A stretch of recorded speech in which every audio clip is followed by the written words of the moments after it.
Assalamualaikum warahmatullahi wabarakatuh. Tanah perdikan, tanah bebas pajak,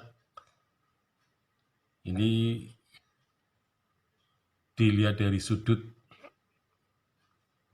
agama Islam, maka sebenarnya tanah perdikan itu mempunyai kategori sebagai tanah wakaf. Jadi tanah wakaf pada masa lampau tidak dikenai kewajiban untuk membayar pajak. Karena tanah wakaf ini biasanya diberikan untuk mengelola suatu bangunan, terutama bangunan suci masjid gitu ya.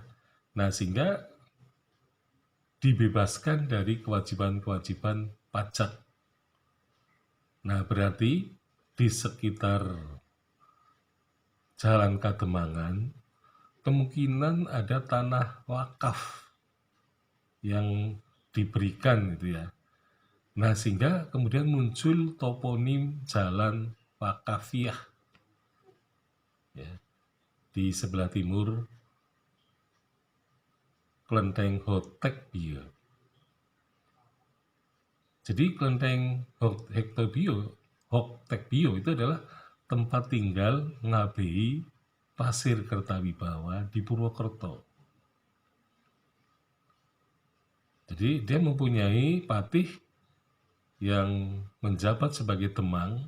Jadi temang itu pada dasarnya adalah kepala desa yang mengelola desa atau tanah wakaf ya. Nah, sehingga kemudian wajar saja apabila tanah wakaf itu berdekatan dengan tempat tinggal temang. Maka di situ ada jalan wakafiah, ada jalan kademangan. Nah, tentu saja jalan wakafiah ini merupakan suatu ciri bahwa di situ memang pernah ya diberikan tanah wakaf untuk keperluan keagamaan terutama Islam. Nah, sehingga kemudian masyarakat menyimpan memorinya itu di dalam pikirannya dan kemudian dilestarikan untuk memberikan suatu nama bagi kawasan yang memang atau tempat yang berkaitan dengan tanah wakaf itu. Nah, sehingga diberi jalan wakafiah. Nah, jadi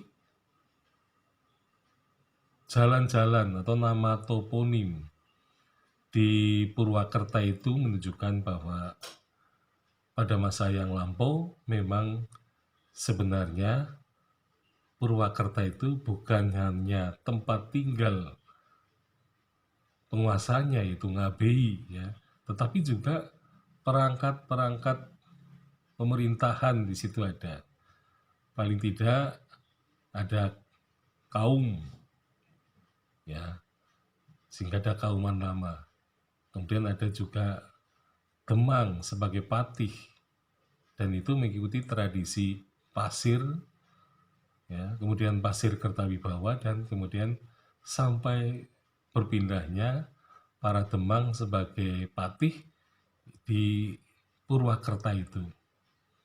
Nah, dengan demikian toponim Jalan Wakafiah itu merupakan suatu kawasan, jadi kita bisa membuat semacam peta ya, di mana para demang yang menjadi patih itu silih berganti pernah tinggal, mereka adalah turun-temurun, kemudian juga tempat wakaf yang pernah diberikan. Nah, sehingga kemudian kita bisa melihat lagi toponim-toponim yang lain yang berkenaan dengan Purwakarta itu. Nah, Purwakarta itu merupakan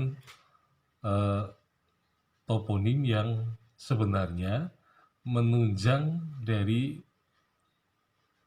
perserikatan ya, 4 desa yang disebut sebagai Mancapat.